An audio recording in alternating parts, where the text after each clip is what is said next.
तो industrial revolution मैंने आपको बता दिया, लेट 18th सेंचुरी या मिड 18th सेंचुरी के बाद या लेट 18th सेंचुरी के अंतर्गत अगर देखें तो इंग्लैंड में, और 19th सेंचुरी में अगर देखें तो फ्रांस और जर्मनी के अंतर्गत होता है। तो इस प्रकार से ये यूरोप के अंतर्गत परिवर्तन, अमूल परिवर्तन देखने को मिलता है। तो इसमें ग्रोथ ऑफ मिडिल क्लासेस का रोल क्या था? ग्रोथ ऑफ मिडिल क्लासेस का रोल ये था कि वो इंडस्ट्रियल रिवॉल्यूशन के थ्रू खूब सारा पैसा कमा करके क्या हो गए? अमीर हो गए। सेकंड चीज, अब हम बात कर लेते हैं थोड़े उन लोगों की जो लिबरलिज्म को फॉलो करते थे। मैंने आपको भी बताया लिबर्टी,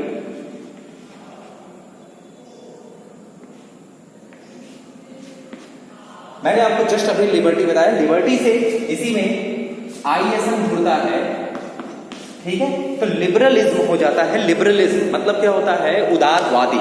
उदारवादी मतलब जो थोड़ी से सोसाइटी में किंग की तरह डिस्पोटिक नहीं थे, ठीक है। फ्रेंच रिवॉल्यूशन हो जाने के बाद जो पावर थी वो इन्हीं लिबरलिज्म के हाथों में ही चली आई, जिन्हें मिडिल क्लासेस के रूप में हम जानते हैं। ये कौन लोग थे? जो जिनके पास पैसा था, रिसोर्सेस थे, वेल्थियर पीपुल थे, जो मैन्युफैक्चरर थे, इंडस्ट्रियलिस्ट थे, जिन्होंने खूब सारा पैसा कमाया और अमीर हो गए। ये इनका ये मानना था कि सोसाइटी के अंतर्गत प्रिविलेज के आधार पर पीपुल्स न रहे। मीन्स किंग और चर्च जो प्रिविलेज के साथ सोसाइटी में रहती है, ऐसी प्रिविलेजेस सोसाइटी में नहीं होनी चाहिए। ये किसका मानना था? ये मानना था लिबरलिज्म लोगों का मानना था, यानी ऐसे लोग जो मिडिल क्लासेस के लिबरल माइंड के होते थे। इन लोगों का मानना था कि there is no privilege should in society on the for church and the nobles. वो नोबल परिवार और राज परिवारों के लिए और चर्च के लोगों के पास में किसी भी प्रकार का वो नहीं होना चाहिए। क्या? स्पेशल प्रिविलेज नहीं होना चाहिए। आपको याद होगा स्पेशल प्रिविलेज कौन कौन से थी? इन द अर्लियर क्लासेस आपने पढ़ा है। तो ये स्पेशल प्रिविलेज नहीं होती थी। आपको याद होगा कि फ्रेंच रिवॉल्यूशन हो जाने के बाद जब इन लिबरलिज्म के हाथों में, इन लिबरल्स के हाथों में जब पावर गई, तब इन्होंने क्या किया था कि ये पीपुल के हाथों में राजा से तो पावर उन्होंने छीन लिया। आपने पता होगा इस जमीनों को जितने चर्च के पास थी वर कॉन्फिस्केटेड, उनको हड़प लिया गया। राजा और चर्च के पावर तो इन्होंने छीन लिए, लेकिन इन्होंने मुख्य रूप से क्या किया? अपने पास पावर को सिक्योर रखा। क्यों? क्योंकि ये लिबरलिज्म चूंकि पैसे वाले थे, इस वजह से इनका मानना था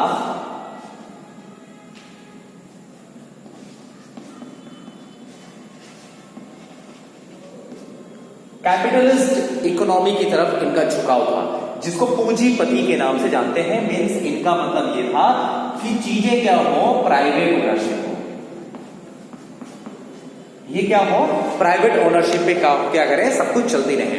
मतलब चीजें प्राइवेटाइजेशन रहे, लोगों का यानी आम जनता का, जिनके पास पैसा हो, वो वेल्थ हो, वो क्या कर दें? कंपनियों पर, रिसोर्सेस पर उनका ही क्या हो? अधिकार हो। तो ये लिबरलिज्म ये विश्वास करते थे अबाउट द कैपिटलिस्ट इकोनॉमी, यानी कैपिटलिस्ट यानी पूंजीपति, और ये प्राइवेटाइजेशन पे क्या करते थे? विश्वास करते थे।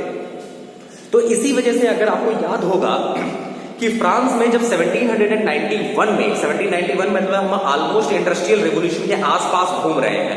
आप थोड़ा गौर करिए, 1791 मैंने अभी जस्ट बताया 18th सेंचुरी का लास्ट में, यानी 18th सेंचुरी का लास्ट मतलब क्या हो गया? यानी मिड 18th सेंचुरी 1750s के बाद में। तो हम 1791 में फ्रांस का कॉन्स्टिट्यूशन लागू होता है by the national assembly.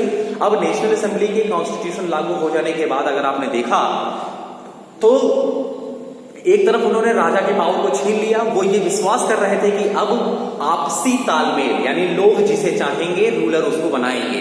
Means democratic वाली प्रिंसिपल को उन्होंने अपनाने का प्रयास किया था। क्लास 9 की चीजों को याद करिए, इसीलिए मैंने कहा था कि आप स्टार्टिंग में चैप्टर पढ़ लीजिए। तो उन्होंने क्या किया? प्रयास किया, राजा की पावर को छीन लिया। अब उसने कहा कि नेशनल असेंबली जिसको चाहेगी उसे रूलिंग पावर प्रोवाइड करेगी। मीन्स वो रिपब्लिक फॉर्म ऑफ गवर्नमेंट की तरफ आगे बढ़ रहे हैं। लेकिन आपको एक विशेष चीज जो मैं याद दिलाना चाहता हूं वो ये कि the constitution of France 1791 only grants freedom to those person who were wealthier. जो पैसे वाले अमीर थे, केवल उन्हीं के पास में ही पावर दी गई थी सरकारों को चुनने के लिए। ये मैंने आपको पिछले क्लास में बताया था। क्यों? इसके पीछे की वजह क्या थी आप समझिए।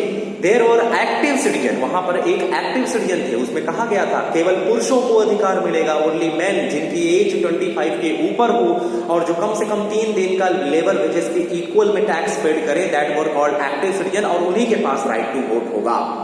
केवल उन्हीं के पास क्या होगा? राइट टू वोट होना चाहिए, और उन्हीं के पास राइट टू वोट है।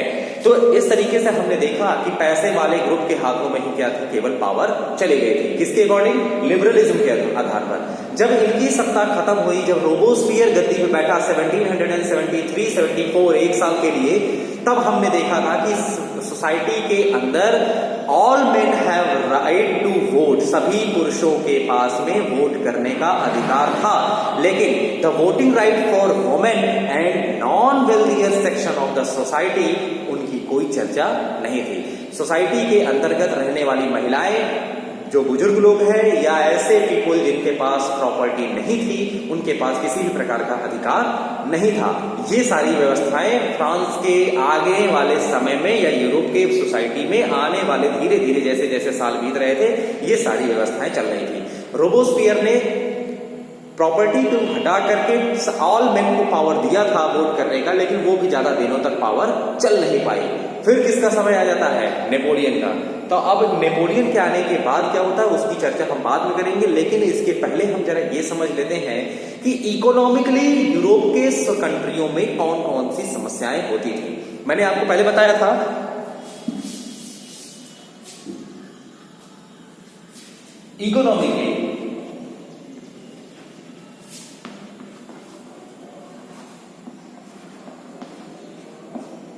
इकोनॉमिक कंडीशन की अगर हम बात करें तो हम ये समझेंगे कि वहां पे मीजर्स करने के तरीके और जो लेंथ नापने के तरीके थे, लेंथ एंड मीजर, ये जो तरीके थे ये डिफर, अलग अलग जगहों पर अलग अलग तरीके से बोला जाता था। मैंने अभी आपको बताया था कि जर्मनी के एक हिस्से में एले नाम का एक कपड़ा था जिसकी लेंथ होती थी जितनी, यूरोप के दूसरे शहर में जब जाता था वो ट्रेडर, तो उस स्थान पर जाने से पहले पहले उसको तो कस्टम ड्यूटी टैक्स देना पड़ता था, कस्टम टैक्सेस पेड करने पड़ते थे।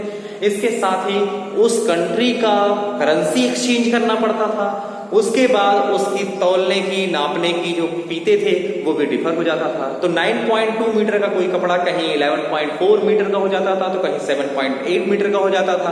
तो बड़ी समस्याएं होती थी।